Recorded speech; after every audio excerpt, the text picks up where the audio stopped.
After nearly 20 years, science finally gave investigators the answer they'd been chasing. The man they suspected all along was arrested. And faced with overwhelming evidence, he agreed to talk. What followed was a series of confessions that revealed the full scale of one of the deadliest serial murder cases in American history. Tonight, we conclude the story of Gary Ridgway. I'm Mike. I'm Ian. And I'm Dave. If you had hoped Gary Leon Ridgway would be deceased by the time this series concluded, stick around and repeat after me. Sweet baby Jesus, in your name I pray. Please, please, please remove this loathsome fuck from the planet by the time I hear that beer cannon cheers at the end of this show. Amen. This is Necronomipod.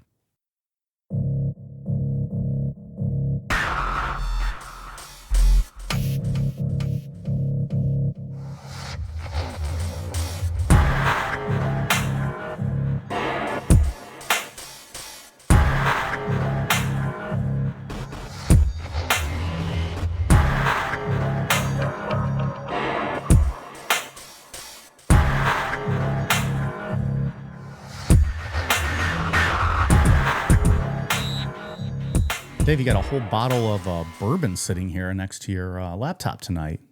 Just planning on boozing? That is the gentleman from Canada, Adam, that we bet. He wanted to bet us that the Raptors, way back in earlier series, would beat the Cleveland Cavaliers in the playoffs. And sadly, that did not pan out. So Adam had to send us a bottle of fine Canadian whiskey.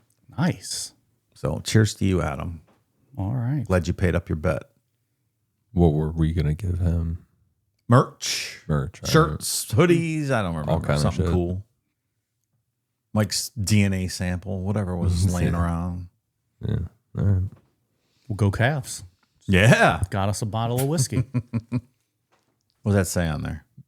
Then what's the note say? Yeah, I couldn't read it. I didn't have my glasses on there. Thanks for the amazing podcast. Congrats on the Cavs win. Nice. Good for you, Adam. Not a sore loser at all. That story did not pan out well, though, for the Cavaliers. No, it didn't. P.S. Try this with ginger ale. Okay. That's your go-to drink. Love it. There you go.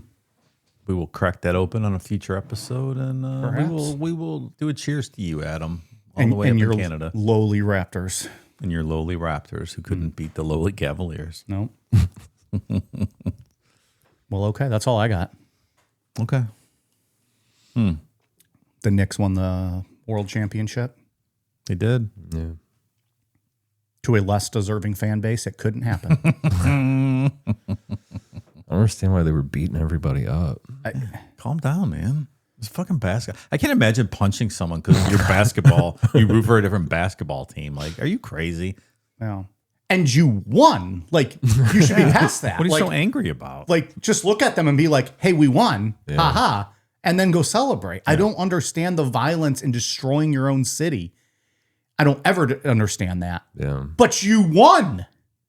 I didn't see as much of this time around as anybody like destroying property as just attacking Spurs fans trying to leave. I saw a lot of that. But like the police cars they were destroying Oh, and were stuff. they? Yeah, I saw a lot of that. I just don't understand that. Yeah, there's a lot of stories like that from the 70s and 80s in Cleveland. You know, dummies showing up in Pittsburgh Steelers jerseys. Like, that is not something that you should have been doing back then. Yeah. Like a knocked out cold Steelers fans in the old trough urinals It's at the horrible. old stadium, just Disgusting. getting all the fans pissing on them and stuff. But back then, you didn't do that. You don't wear a Steelers jersey to Cleveland Browns Stadium on Brown Steelers. Everyone knew that. But If the Guardians were ever to win the World Series, I'm going to be too drunk to cause any carnage or damage or fight. Like, I'm going to be celebrating. I'm going to be pumped. it's the angry drunks. They're never fun. Yeah. You just be a happy drunk. Is that what it is? I think so. People want to fight and get angry. Like, I've always been a happy drunk. I don't know. What are you so angry about, man? But like a happy drunk. And on top of, you just won. Your team won. Yeah. Like, even more reason to like, hey, you know, say we beat, I don't know, the fucking Dodgers or whatever. You see a Dodgers, you're like, hey, I'm going to buy you a beer. You guys just lost. We won. Let's have a drink and shake hands on it. We're all citizens of the planet Earth. We're going to fight over who hit a baseball farther. I mean, No, instead they're fucking sending people to the ER because their team fucking won. I don't get it. Can't we all just get along? Yeah, I don't know, man. That's part of the reason why I've never wanted to go to like a UFC fight or anything like that. I had a friend that went to one. Number one, he said that you couldn't see through the cage. Like it was really hard. But number two, like everybody in the crowd was all aggressive and shit and like trying to fight each other and stuff. Like a lot of angry, drunk bros. Roided up bros want to fight like they think they're in the ring. Yeah. Testosterone up bros who, with their affliction and tap out t-shirts. Like have been waiting for that moment to fight somebody else. Yeah, that's not a room I want to be in. That's not a crowd I want to be mingling with. Not even slightly. No thanks. Okay. We're generalizing here. I mean, so in general, not to say all MMA fans are like, No. Well, he said UFC. Yeah. That's the same. That's the one I'm going to avoid. I will not go to a UFC event. Some of the smaller ones look a lot more fun, like the indie promotions, almost like indie wrestling. Yeah. Like that shit looks fun. We have a local guy who's a fan of the show, reaches out every now and then asking us to come see him fight. In Cleveland? Yeah, so one of these times we're going to have to take him up on it. Yeah, I would do that for sure. Can I give him the old dick twist? Yell anything you want, pal. It's free country. I bet by now they're so fucking sick of that. Okay. Speaking of dick twist, Leon. Well, I was going to do one more. Oh, sorry. As much as the bad guys in the NBA won, the bad guys in NHL lost in Vegas, losing last night to the Carolina Hurricanes. Can't say I'm really a big fan of either team, but I was rooting for Carolina, and Vegas are just kind of like the team everyone hates in the NHL. No, I hate them. So I'm assuming I'm just going to generalize and say that everybody hates them. I hate the people you hate. So all right, works for me. Yeah. Fuck you, Vegas. You lost. Yeah. What he said. Yeah. Fuckers. Was anybody beating anyone up over South Carolina winning in hockey? It was in Vegas, so Carolina had a ton of watch parties, but hockey fans are a little different, I think. A little more chill. Yeah. I mean, like stoked, but like they'll buy you then a Labatt Blue and be like, hey, let's have a beer about it. Sorry, your team lost. Where are the Hurricanes? Are they based out of Raleigh? Did I hear that yes, right? I believe it's Raleigh. It's somewhere. I don't remember whether they're initially it was Greensboro. And they played in front of like 2,000 people. Yeah. And then it grew, and I believe it's Raleigh now. I just assumed it was Charlotte, but I heard them say back to Raleigh, and I'm like, really? Yeah. And then but it represents the whole Carolina area. Yeah. And what I actually just saw, this actually isn't Carolina, but the Hurricanes, the Carolina Panthers, their logo, like the Panther head, is the outline of it is North and South Carolina, like the border, like how it looks when they're together, which I thought's pretty cool. That's sweet. But yeah, they're out of Charlotte. Yeah, the Panthers. The Panthers are. But yeah, Raleigh. Well, how about that? And now a 2-time Stanley Cup championship team. Amazing. They haven't won since 2006. That's correct. How about that? Who'd they beat? Like that? Who'd they beat in 7 games? I just heard the stat when they Edmonton Oilers. Oh, in 7. The Oilers won, I think, 5 cups in the 80s or into 1990, and then the last 3 times they've went. Not so good of luck. Is that why you're a fan? You're a front runner, and you're like, oh, let me pick the best team to follow from the 90s. No, they stopped being good at like 1990. So like when I was a kid, I actually picked them because they were the worst team in the league. There you go. I should have known better. And I was like, nobody can call me a front runner now because they have this history. They're the worst fucking team. So little be known, 30 years from then, I'm calling you a front runner. Yeah, I have no idea. That would be incorrect. I think I was 4 the last time they won a cup. And you know what? When they finally do win one, you know what I'm not going to do? I'm not going to go tax someone. That'd be wild if you did, though. Yeah. Like, because I'll be watching it by myself, right? Like, nobody wants to watch hockey with me. So then I would just run outside, find someone to start beating the fuck out of them. Like, the Oilers won! Eat the fucking curb! They're like, who? The Houston Oilers? They don't exist anymore. Right. They moved to Tennessee. I'm just like pummeling this person because my team won the Stanley Cup. I will not, in fact, do that. Okay. Well, congratulations to the New York Knicks and the Carolina Hurricanes. There is no care package coming to you from Cool Down Media. Sorry. We don't do that. WWE will send them those gimmick title belts they send to everybody now. How do they do that? To every championship team. They get like their own custom-made world title belt. I wonder if people are just like, what the fuck is this? You can also buy them online too. Like on their website, they sell like every sports or college team really? as like a championship belt. I don't. It's not weird at all. WWE just likes to insert, That's a super specific market. insert themselves into every narrative. They're like, you just won the Super Bowl. Here's a championship belt. And I was like, what the fuck is this? They have like spelling bee championship belts and stuff like that. Oh, that'd be pretty funny. It would. Okay, anyways. Leon. Where we left off on part 2, for almost 20 years, the Green River case had nothing. There was no name, no killer, just a stack of 40,000 tips on paper and a detective named Tom Jensen sitting alone with all of it. Then in 2001, science caught up. They took the saliva Gary had given them back in 1987. That was the spit that he put on with that little square of gauze that he chewed on. Ran it against the DNA, pulled off of the earliest victims from 1982, and it matched. So clean of a match that short of an identical twin, there was nobody else on earth that it could be. So police had to go arrest him. Good job on that gauze in your mouth, dipshit. That still makes me so uncomfortable thinking about it. Chewing on gauze. Yeah. We somewhat talked about it last week, but like my mouth just like. Yeah. It just dries up.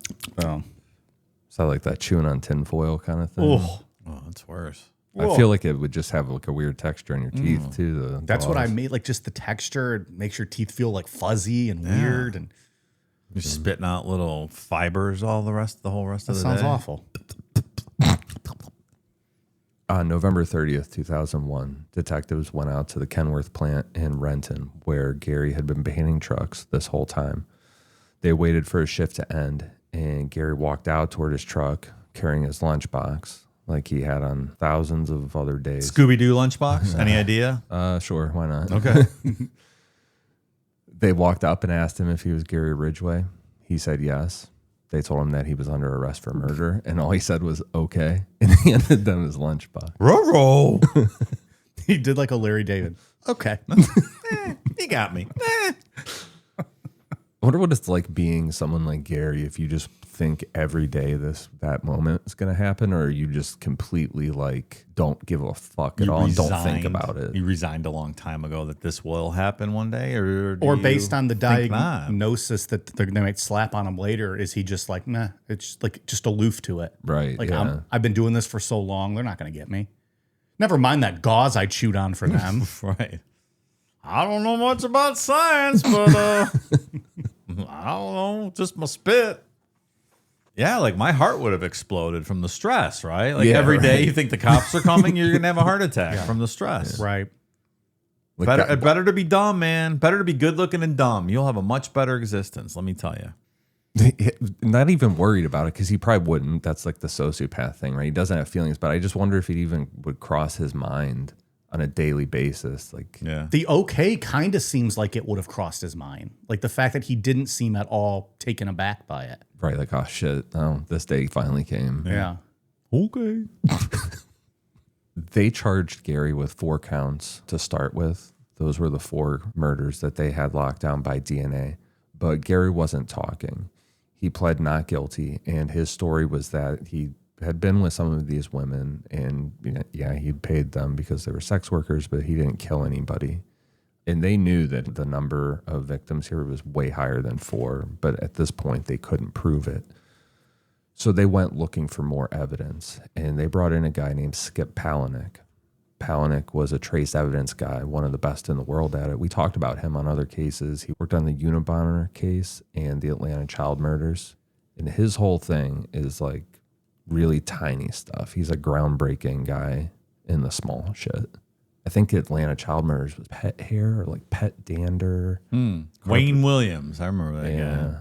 Something like real microscopic, like hair fibers or something. Yeah. So what Palahniuk had found had been sitting there this entire time, going all the way back to the very first victim. There was these microscopic spheres of paint on the bodies, little flecks of spray paint.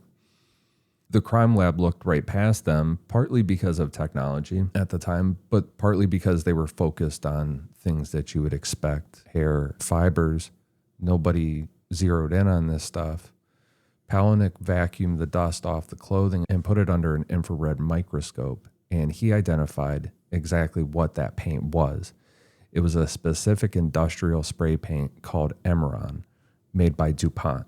Not the kind of thing you can't buy this shit at a hardware store. It is not a retail thing. It was used in that era and basically in one place, the Kenworth truck plant, where Gary had been spraying truck cabs for decades. That paint, he would have been covered in it constantly, all the time. Yeah. Everything he touched would have been coated with this paint in some form, and every one of these women had it on them. It seems to me when you identified that this was a serial killer operating, you would have looked for patterns in the victims. And if you look close enough, you might have identified this a long time ago and narrowed this down to create a net of potential suspects. And Gary was already, in the radius here because when they looked at him previously, I don't know. Seems like a missed opportunity way back. But what do I know? One of the prosecutors actually said that in some ways the paint was better than DNA, not necessarily because it was more scientific or anything like that, but because a jury, like an everyday average person, could just understand that in black and white. Like, this paint, you aren't getting it anywhere else other than that plant. You don't have to show people all the science and this thing. You know what I mean? Like, yeah. This plant uses this paint, is the only one around here. Right. This fucking jerk off who we have this evidence for works there for 30 years. Every bit of his clothes has this fucking paint on it. They're like, oh, now we get it. You got us all confused with that gauze talk. We didn't understand anything about that. Hello and welcome to Gauze Talk. Well, today we're putting gauze in our mouth and trying to do a show. I'm getting a little thirsty trying to... Can you imagine doing that? You're not allowed to take a drink the entire time. Right. You got to chew on gauze. We're going to do a Gauze Talk episode here. Oh, God. Welcome to Gauze Talk. I feel like I would start gagging. I would, absolutely. Yeah. Oh, yeah. I would gag way before you. 2 seconds, I'll gag. Yeah. I think people are going to want to hear this now. It's like 12-second episode. It's Dave gagging, then us gagging, and then we just hit the end button. We slap in 30 ads. Halfway through Dave gagging, people hear about me talking about BetterHelp. I thought this was an interesting quote, just to kind of like wrap up on this whole paint issue. Gary's own defense lawyer later on agreed with the prosecutor. He wrote that this was the worst thing that they could have found against Gary, in his words, in short of a Polaroid picture of Gary strangling a woman being shown to the jury. So I thought that was interesting. Yeah. His lawyer is like, fuck. Dude, we're fucked. They got us. Yeah, it's plea time, Gary. And that's what got Gary to start talking and start talking about a plea deal, stuff like that. Also to mention, before we move forward, just a note, Palahniuk had been to the crime lab back in 1985. He had offered to help, and the lab director told him no thanks. He'd call them if they ever needed it. They never called him. Oh. It's like what you were just saying before, Dave. Yeah. That could have been all they needed. So how many dead girls do you have on you, lab director, because you wouldn't accept help because you're too proud or whatever the case was? So much of that back in these days. Oh, yeah. What's at the beginning of The Matrix, was the cop where he said, you're not going to give me that jurisdiction crap. They like to keep all that stuff from outsiders helping with the case. So to get the death penalty off the table, Gary would tell them everything, every woman that he could remember killing in King County. And more than that, he would take the detectives out and help them find the ones that were still missing, like the bodies that had never been recovered. He would end up getting a life with no possibility of parole. That's the deal. The worst part for Gary was no more rim jobs from his wife, Judy. He had to get rim jobs from other prisoners, and it almost broke him. They probably couldn't compete with Judy, right? No one could shove their tongue up Gary's colon like me, Judy. Judith. Right? Judy? Judith. Judith. We know her on a personal level, so we'll call her Judy. When I gave her rim job, he called me Judy. It's a Mary Madonna wife kind of complex. He didn't want his wife putting her tongue up his ass, so I was Judy. Very complex man, Gary. Do you think Gary had an 80 IQ because all the lead paint chips that he ingested at the Kenworth plant? Yeah, maybe so. Maybe that's what happened. I'm not a smart man. I've ingested a lot of DuPont paint, Imron DuPont paint, and I left it over a ton of dead bodies. I like a southern accent. Is that Forrest Gump? I'm not an educated man. I thought that was a line from Forrest Gump. Oh, is it? I think it's I'm not a smart Something. man. It's- Yeah. it's I think you somewhere said around that the first time. Somewhere along there. Jenny, I'm a bit of a dope. I've But I ingested know what paint love chips. is. And then he storms out on the front porch. Yeah, like Gary wasn't using a mask or something. Right, And he was right. No painting. mask. They called him No Mask Gary at the paint plant. Yeah, he's like, fuck you in those face diapers. I'm not wearing those. I don't wear a mask. It's not even real. They're like, we're literally watching you get dumber, fuckboy. Wear a mask. This whole deal was a tough call for the prosecutor, Norm Malang. He later said that he was not a fan of making deals necessarily, especially for someone like Gary. But the reality was that only Gary knew where the missing women were, where all these bodies were. And there were a lot of families who had spent 20 years with no answers. You know, just the classic, your daughter's a runaway, all that stuff. So Malang made the trade, life instead of death. So I get it, but, he later said he didn't want to do it. If you're the family of one of the unidentified or someone that's not fully been tied to Gary, they meet the criteria, but you don't know for sure. Do you want them to take this deal and get that closure of him admitting to it?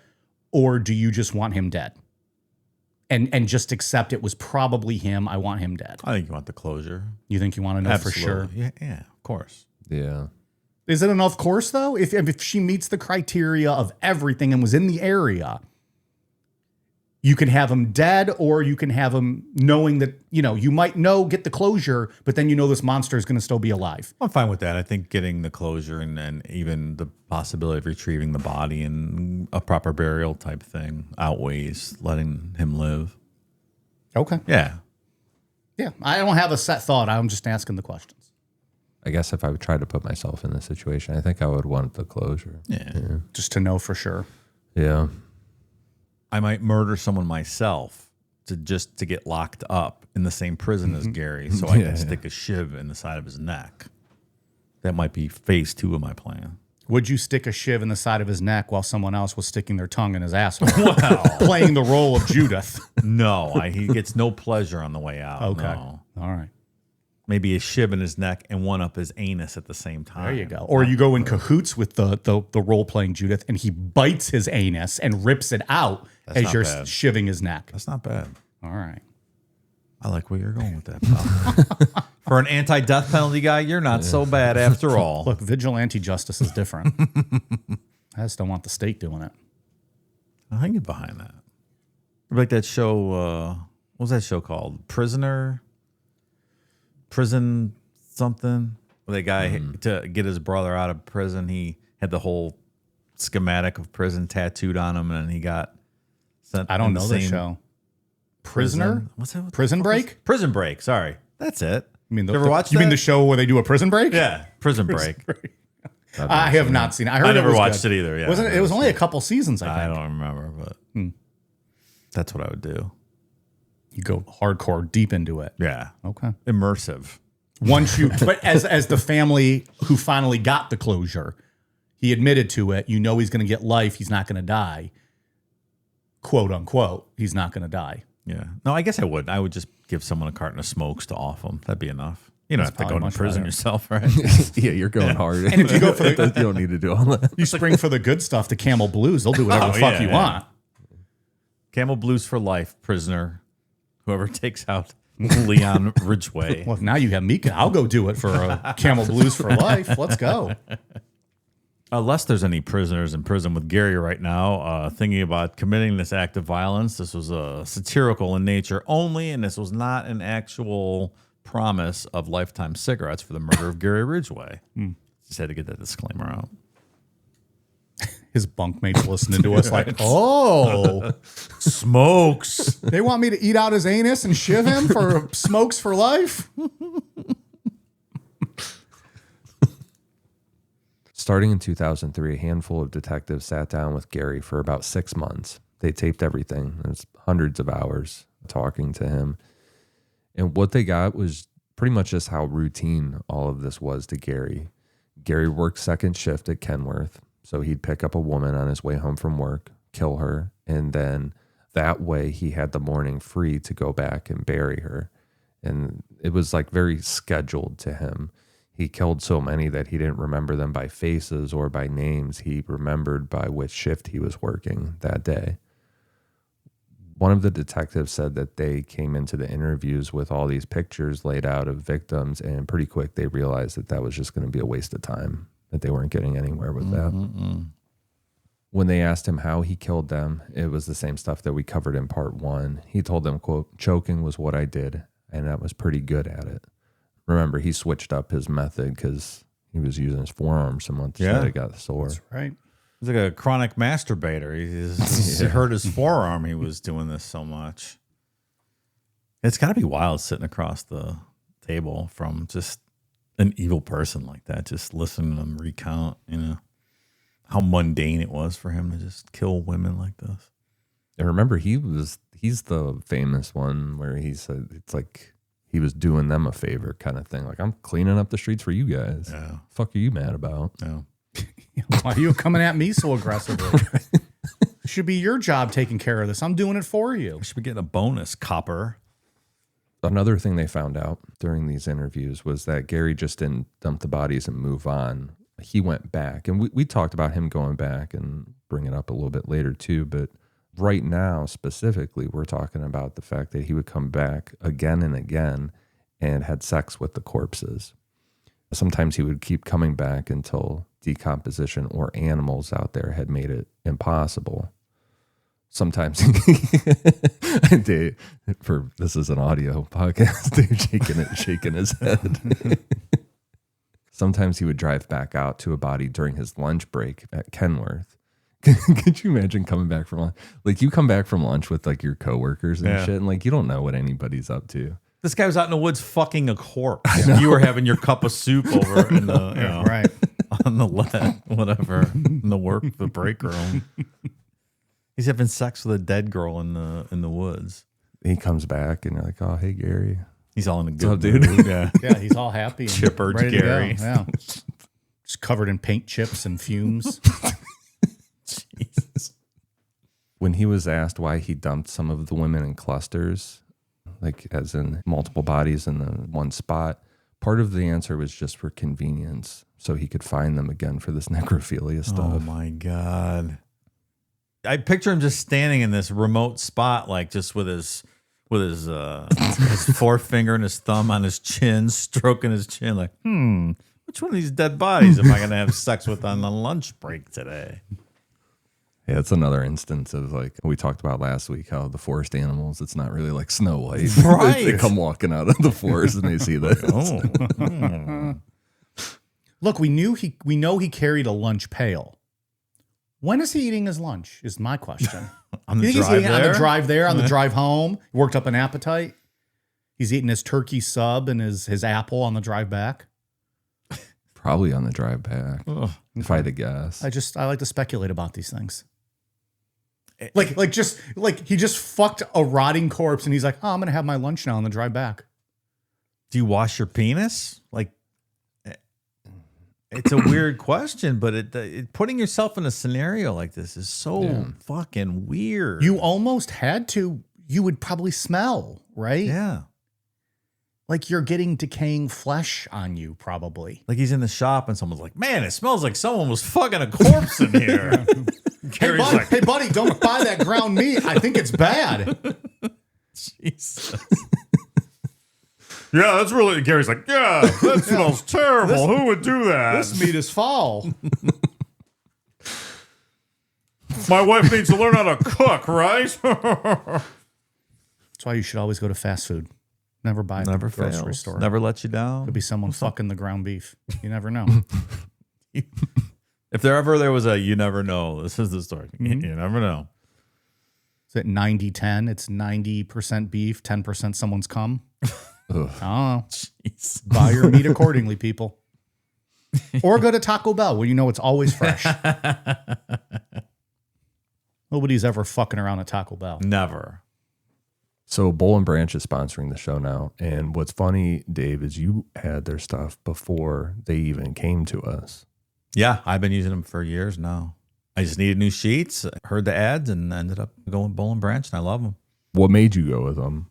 So it's organic cotton, no harsh chemicals, which when you think about the fact that your skin is on this thing every night for 8 hours, it's a big deal.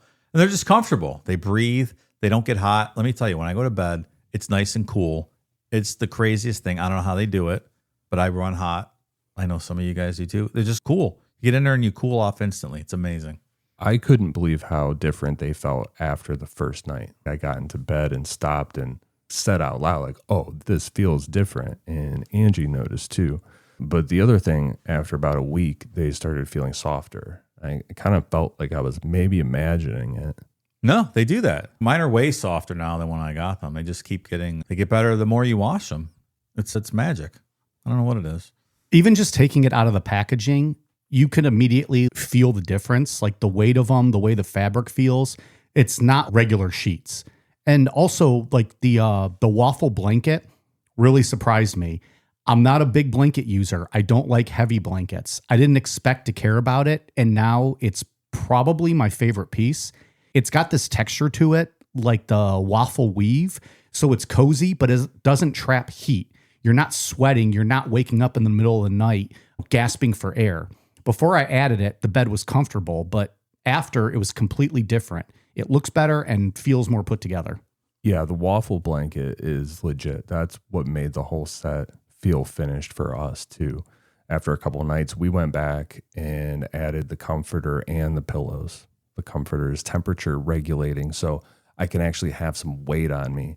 The pillows are supportive in a way the old ones just weren't. Dave, where should someone start if they wanted to try these? So most people start out with the signature sheet set. If you're going to try one thing, start there. And then once you feel the difference, you're going to want to build out the rest. The waffle blanket, the comforter. It ruins you for regular sheets, though. Like, you definitely notice bad bedding everywhere. Get 20% off your first order plus free shipping during the Memorial Day sale at bowlandbranch.com/necro with code necro. That's Bowl and Branch, BOLLAND branch.com/necro. bowlandbranch.com/necro. Code necro. Exclusions apply. This episode is sponsored by BetterHelp. Summer is full of exciting times. Warm weather, sunshine, travel, and adventure. For many, summer is their favorite season of the year. For others, juggling it all can be tough and can lead to being overwhelmed and feeling like they're wasting their summer days. What are your plans for the summer? Maybe lounging by the pool, maybe a big family vacation, or maybe it's time to clean up around the house and catch up on yard work. Whatever you plan to do, feeling good and having a healthy state of mind is an important first step. So, this summer, stop and take a minute to think about whether you're thriving or just surviving, and make it one of your goals to take care of yourself. Therapy can help you better understand your needs, have more confidence, and create a version of summer that actually feels good. With over 30,000 therapists, BetterHelp is the world's largest online therapy platform, having served over 6 million people globally. And it works, with an average rating of 4.9 out of 5 for a live session, based on over 1.7 million client reviews. If you're looking for quality, BetterHelp therapists work according to a strict code of conduct and are fully licensed in the U.S. To get started, all you need to do is fill out a brief questionnaire, and BetterHelp does the initial matching for you, focusing on finding a therapist that best meets your needs and preferences. You can also switch to a different therapist at any time. You don't have to say yes to everything this summer. Find support in therapy. Sign up and get 10% off at betterhelp.com/necro. That's betterhelp.com/necro. Gary did do what he promised. He took detectives out to the spots, and one of the women that he led them to was Marie Malvar. Remember, Marie was from part 1. She was the one who her boyfriend/pimp watched her get into Gary's truck and never saw her again. That one, actually, that should have ended everything back in 83. That's where he kayfabed behind a fence, right? He hit his arm, And then after when cops were talking to him, Yeah. and then they left and he burned everything off. Right, with the I think it was battery Yeah, acid. they had him. He was right there. Right in their grasp. Did they grab him? But it's something so nonchalant, right? It's just the way he's standing behind a fence. Just a little cop's angle. not going to think like, hey, move. And he's just kayfabing it perfectly. Yep. Like, oh, slow down, girl. Yeah. And so that's kind of the thing I wonder about with like a sociopath, right? Because at least my understanding of it is that they wouldn't feel nervous in that situation. Like my chest, like you said, chest, you'd be like fucking like, oh my God, I'm Right. done for. You'd be like shaking. Right. My face would give it away as the cops were approaching me. Right. Like, what does that feel like to just feel nothing at all? I don't know. It's weird to try and think about that. They would walk up to me and be like, sir, are you urinating yourself? I'm like, yes, I am. Yes, in fact, I am. You got me. I killed them all. I know. I done it. I did it. I fucked Right. corpses. I did all of it. Let's just get it over with. Take Just me take away. in. Yep. Make it stop. I feel like as soon as he said something, I'd be like, nothing's wrong with my arm. I'd be like, yeah, I didn't ask you right. about your arm. I didn't kill anyone, copper. Like, Ian, how you doing today? Nothing's wrong with my arm. Really? Because now I think something's wrong with your arm. A bear attacked me in the woods. Why? Why do you ask? Why? It's always damn bears, right, Dave? That's it. Always the fucking bears. Always the bear. All the stuff that Gary told them about himself was all the stuff we talked about on part 1 with like the bedwetting and all that stuff. There isn't a ton to get into from the legal side of things because Gary pled guilty. There was no trial. There was no insanity defense. And nobody had to put him in front of, a court-appointed psychiatrist to diagnose him or anything like that. So what we have is what the experts who looked at him after the fact concluded. And again, that's the words psychopath, antisocial personality disorder, and of course, necrophilia. One FBI profiler who interviewed him said he was, quote, a man without a conscience, just hollow. He looks like that too. He looks absolutely hollow. He's got a dead stare and he looks like he has absolutely no conscience at all. Even more so now, he looks like fucking Jeff Ross. The mole picture. He looks No like a mole. eyebrows, no hair. Weird dude. Yeah, the mole pick's got to be this week's pick. I used it last. Well, for Patreon, I used it since we opened the show talking about it. He just looks like a perfectly circumcised, shaved penis. That's what he looks like. Something that Judith could really go to town on. Yeah. I wish you had that bird noise available. Whatever the fuck that thing is. Do you still have it? He's currently looking through his soundboard. Alas, it does not appear he still has his porno do not. noises. That Gag Factor 5 clip? No, I Whatever. don't have it available. Oh, is that what it's from? Gag Factor 5? I have that though. I forgot about that. This is when Gary gets his rim jobs from Judith.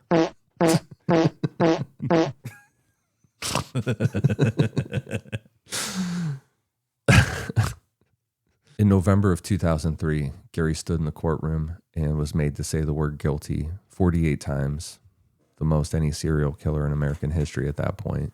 And on December 18th, he went in front of a King County judge named Richard Jones to be sentenced. Before he handed down the sentence, Judge Jones called for 48 seconds of silence, one for each woman. Then he let the family speak. Like we said before, this is, classic. Your daughter was a runaway, or these are, sex workers that are forgotten about. And now Gary had to sit there and listen to everybody. The families of the people who you thought you were cleaning up from society, you Right. fucking piece of shit. A man named Tim Meehan, whose sister Mary was pregnant when Gary killed her, just like fucking absolutely went off.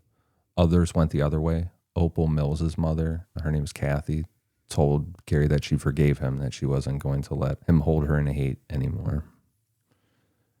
It's interesting, right? How people can grieve differently. I don't know that I would be that big of a person to say that I forgive Gary for that. Oh, that's not in me at all. I would be taken out of that room in handcuffs. Yeah. I would want to slaughter Gary's whole family. Yeah. I'm not the forgiving type. No, absolutely not. I would say, Judy, you had to have known about this, and I'm going to fucking cut your head off too, because I find you culpable in this. Yeah, man, that behind closed doors shit is is weird for the wives that are with these guys the entire time. No. You know? But I think we talked about it last week. Some of the comments Judy was making, Judith, whatever, was like, remember we said, like, just shut the fuck up. Yeah, like just Don't talk about the lives you've saved or, whatever. Right. Like, from your rim job it game. made it seem like she probably did know a little bit about what was going on. Yeah. yeah, with those quotes from her, it's like, yeah, Like if you- Judith, take a break. Right. If you didn't know, wouldn't you be mortified and repulsed and just want to get out of the public eye? Of course. Of course. That's what I'd fucking do. Yeah, not talking like you did a good job. Like you were Right. helping out the community. Right. Yeah. Yeah. Which is along the same lines that is the way he spoke, like helping out the community, getting rid of them. Yeah. What's her views on sex workers? Right. Fuck you, Judith. Yeah. Cunt. That's what. Let's just get down to the bones of the matter here. Fuck you. There was a moment that Gary got upset during all of this. A guy named Robert Rule stood up. No relation to Ann Rule, who we've been talking That's about. Ja Rule's mom Yeah, from when she copulated with Ted Bundy. Hell yeah. He It's murder. Murder. he was an older guy whose 16-year-old daughter, Linda, was one of Gary's victims. Robert Rule played Santa Claus at a local mall. He's a big guy with a big white beard. Good And grief. I hope he didn't kill John Benet Ramsey too. no, I don't think he did. Okay. And Gary sat through this whole thing. He'd been sitting through blank, nothing on his face. And then when Robert Rule started talking to him, he said, quote, "There are people here that hate you. I am not one of them. I forgive you." And he went into more where he's talking about how this was coming from a religious, like a Christian thing. And that made Gary start crying. Remember, Gary used to cry reading the Bible at work too. So I think it's back to some of that kind of stuff. Oh my God. I'm not a Christian, but if I have to pick, I'm an Old Testament guy, and I'm not forgiving you. I'm smiting you down. Robert Rule was not an Old Testament guy, it appears. Apparently He was not. big on the gospel. When it was his turn, Gary read a statement with his head down, sniffling. Of course he was. He said he was sorry for, quote, killing all those young ladies and sorry for the scare he put into the community. But Judge Jones wasn't having it. He sentenced Gary to 48 consecutive life terms, one at a time, and told him, quote, "The time has come for the final chapter of your reign of terror in our community." Circle back to the confession for a second, because one of the women that Gary admitted to wasn't on anyone's list. Her name was Patricia Yellow Robe, and Yellow Robe was her last name. She was Native American, Chippewa Cree, out of Montana. Most people called her Trisha. She was the oldest of 9 kids. People said that she was the protective big sister of the family and also a talented seamstress. It's kind of cool. She also, unfortunately, like all these victims, struggled with addiction for most of her adult life. And by 1998, she was 38 years old, in and out of rehab, bouncing around Seattle. When Trisha's body turned up that year in the bushes outside a wrecking yard, nobody connected it to the Green River killer. The medical examiner looked at the toxicology and saw a lot of opiates and alcohol in her system and ruled it as an accidental overdose. A woman with a drug problem who's, had issues, it's an OD. It's very assuming, right? That's how this goes, though, all these cases, right? Yeah. If we were starting our day with red wine and Percocets, they'd find a lot of alcohol and opiates in our system too. I would suspect they would. I don't remember what serial killer it was, but I remember one of them, it was like to the point where they would write DNI on the body bags of some of the sex workers, like the do not investigate. Like, Yeah. we're not even bothering with this. But her family wasn't buying this. When her sisters went to see her body at the funeral home, something was off. One of them, her name is Rona, said that Trisha looked beat up. There was a bruise on her face. They raised that question. They were told it was just an overdose, and that was it. Well, marginalized Native American woman with a drug problem, of course. Yeah. Don't worry about it. Don't ask any questions. In late 2003, a newspaper reporter called another one of Trisha's sisters, her name was Luana, to ask about the case. Luana had no idea what she was talking about. And the reporter's calling, talking about Gary Ridgway, that case. Yeah. Luana had no idea what he was talking about. She told him, my sister died from an overdose. At least that's what we were told, right? But it's so crazy with this. Luana worked as a paralegal in the prosecutor's office, the same office that had Gary's confession to killing her sister right there in the file. Wow. And nobody told her. Jeez. She found out that her sister was one of Gary's victims from a fucking reporter on the phone. Wow. That's awful. Mm-hmm. And after everything was said and done, the medical examiner's office did admit that they fucked up. Well, Ian, sometimes coroners and the like can make mistakes, and you just gotta promote them and give them a bonus so they do better next time. That's the answer. Bill Clinton's all about positive reinforcement. Yeah, For real. if y'all fuck up, I'm gonna promote you, and you'll do better next time. It's good. Good work, fella. People miss things. It's inevitable. Like cleaning up that splotch on that dress, goddammit. Well, Mr. President, let's not get into all that, right? I'll shoot big loads. I can see how it would be all over the place. Big loads, Mike. Big loads. Did you shoot a big load on that dress, Mr. President? I might have, Mike. I shoot everywhere. I'm painting the whole room with my jizz. It's everywhere. It's on the walls, dripping down. Probably on Al Gore's nose sometimes, dripping down. He even notices. Gore's nose. Maybe on Tipper too, right? Yeah, maybe on Tipper don't like that kind of stuff. She put warning labels on everything. Not a fan of the jizz, Tipper. She's not a fan of anything fun. No, she's not.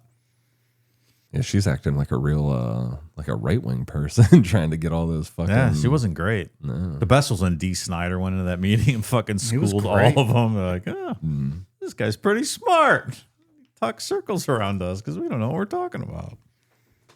There's also the number itself that, Gary was convicted of, because 48 is definitely not the end of this. There was a woman named Becky Marrero, 20 years old. She was a mom who vanished back in 1982. Gary had confessed to her too, but they couldn't charge him back in 2003 because they didn't have a body. Then in December 2010, some teenagers messing around in a ravine found a skull. It was Becky, about 100 feet from where Gary had led detectives to Marie years before. And in 2011, on his birthday of all days, Gary pled guilty to Becky's murder. Oh, happy birthday, fuckboy. Yeah. The science that caught Gary keeps getting better. In 2021, they finally identified his youngest known victim, a 14-year-old girl. She was a runaway named Wendy Stevens. We had that in detail, I think, on part 1, and then I cut it because I'm like, I'm not talking about this 14-year-old girl, right? Because I doing everything chronological. But it is nice that they got some, put a name to her. In 2023, they put another name to Lori Raspotnick. She was 15 years old, who had only been known as Bones 17 for almost 40 years. It's very undignified to be known as Bones 17, right? That's not great. I always find something so creepy about that and just, I don't know, unsettling when there's just remains a case where they don't have a name, so they have to come up with something like this. Yeah. Dave Reichert said that Gary told them he killed 65 to 70 women and girls. He pled guilty to 49, and they've closed 51 cases, so nobody really knows the truth. Gary probably doesn't even know, to be honest. He's said that multiple times that he lost count, so he can't really give them an accurate number. I think that's probably true, right? I don't think he's lying about that. Yeah. Old paint chip Gare, he doesn't remember. It was just, like we said, so mundane. Huh? What are you doing after work? Huh? Stop and kill somebody. I'm going to do a little killing, go home. What about you? Yeah, I mean, how many episodes have we covered or have we done so far this year? Like, I don't know. Yeah. But if you asked me even just to run down the episodes we've done this year, I'd have a hard time telling you about them. So, Yeah. Unless you take detailed notes. and I'm saying it that way because that's how he seemed to view it. It was just like a everyday thing to do. All right. As recently as 2024, this is right before he ended up getting really sick when we did that OT. So like a year before that or whatever. They pulled him out of prison and brought him back to King County because he said that he could help find more women that he'd left out there. They took him around to some spots. Whether anything came of it, no one has said publicly, and all those cases are still open, or nothing has been closed. Whatever. Just wanted a day trip. Like, oh, get a little bored in here. Right. I think I remembered some stuff. Just a field trip to get out. Does he get conjugal rim jobs from Judy Judith? I think we discussed that last week, didn't we? I think we wondered it. Yeah. Yeah. I think they cut back on a lot of that over the years. Yeah. It's a shame. I'd have been visiting Jody Arias. Yeah, you know what I'm talking about, I Ian. do. Right in the butt. She liked it in the butt. Jody the Pooper Arias. Yeah. Marriage material, baby. Wonder what she's been up to. Probably not much. Yeah. Probably just sitting there, right? Just sitting around. Yeah. Hanging I out. wonder what she looks like these days. Let's look her up. No recent I photos. don't know. Could she send us one? Selfie, maybe? Jody, send us a selfie. Let's see what's doing these days. She posted a blog. What? 5 month. She's on Substack. What's going on with this Substack? Substack. Are her and Casey going to co-author an article? They can co-author my dick. I'm not paying for this. Who's getting the money behind this? I don't know. This photo from Substack's not awful. That's pretty good. Is that an old photo? She's looking good. Prison's treating her well. See. I always get those. I clicked on one time on Instagram a reel from in Idaho. They have like the date thing video. She's like, "Hi, my name's whatever. I fuck on the first date. I'm looking for a friend. I want to see Jody pop up on one of those." Those are great. So what is that? Is that like dudes like hook up when they get out of prison? I don't know, like prison pen pal type thing. I forget. It's called. Is it J Date? Something. I don't remember what it's called, but it's a bunch of Idaho inmates. Let's create an account. Yeah. Get on there. Hi, I'm Let's Jody. go I take fishing. it up the pooper on the first date. Let's get that video out there. Because I'm Mormon and, Yeah. Butt doesn't count. butt doesn't count. Poop hole, loophole. So wrap all this up. We'll end it on Dave Reichert because his story kind of runs through this whole case. We talked about most of it in part one with like the first bodies in 1982 to, 20 years of being like the guy, whatever. He was the guy that we were trying to cast the movie about, right?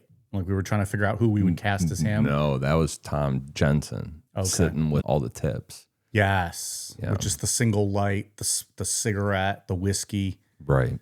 Yeah. Okay. In 1997, while the case was still cold, he became the King County Sheriff. So when the DNA came back in 2001, the arrest happened on his watch. After everything was said and done in 2004, Reichert wrote a book about the case called Chasing the Devil, and then that was turned into a TV movie. That same year, he ran for Congress and won Washington's 8th District, served 7 terms, so almost 14 years in the House. Then in 2024, he ran for governor of Washington and lost pretty bad to Democrat Bob Ferguson. So it was kind of expected. He was not going to win. But why we're ending this on him is because not everybody is a fan of how Dave Reichert told this story. And Roll pointed out that Reichert was the lead detective on only 5 of the 48 victims. He was part of the biggest murder investigation in the country. That's true. But a lot of other people like Bob Keppel, who did that profiling work, and then especially Tom Jensen, who sat with all those tips and shit for all those years, did a lot of grind work that mattered just as much as what anybody else did and got a fraction of the credit for it.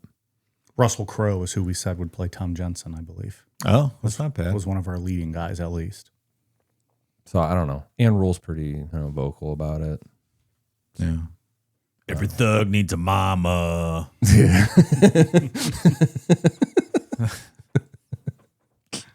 My mama Ann Rule, she knows her shit. Yeah. My mama Ann Rule knows her shit.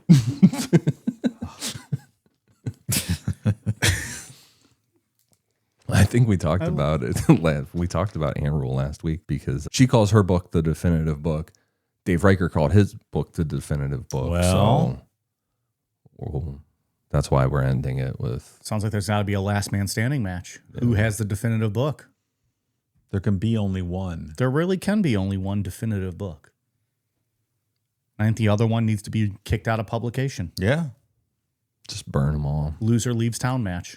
Do we have a medical update on Gary? It was very promising news last December that he was on his deathbed and on his way off the planet, but that did not materialize, apparently. So as I said at the beginning, if you've been praying throughout this whole episode, God willing, maybe the news will break any second now. We'll see. Gary's gone. Gary's gone. He's not. I didn't see any updates.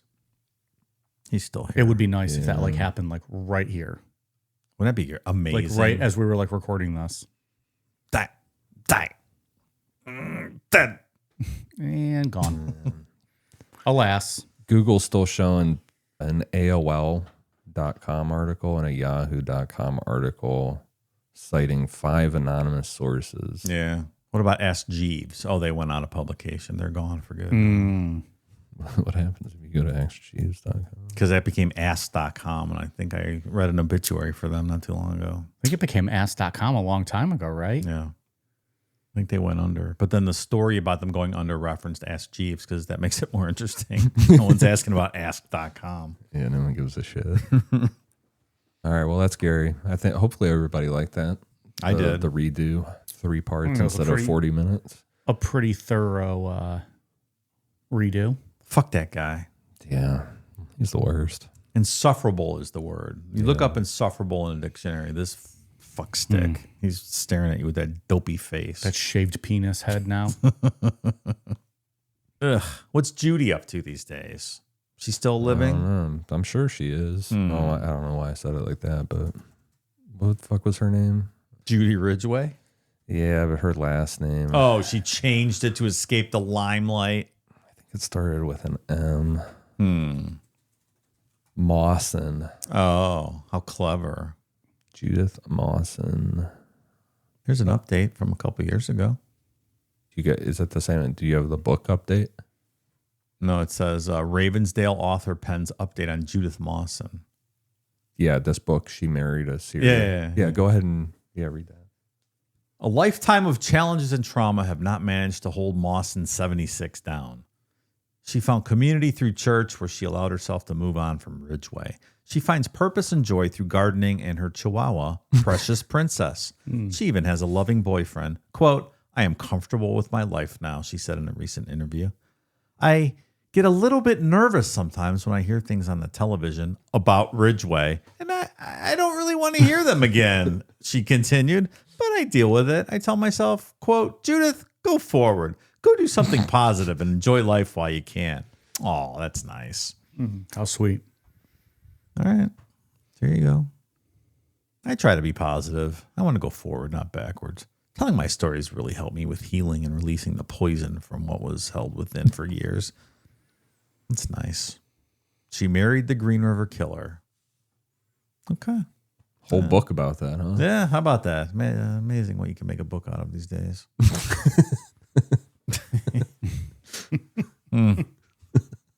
Well, okay.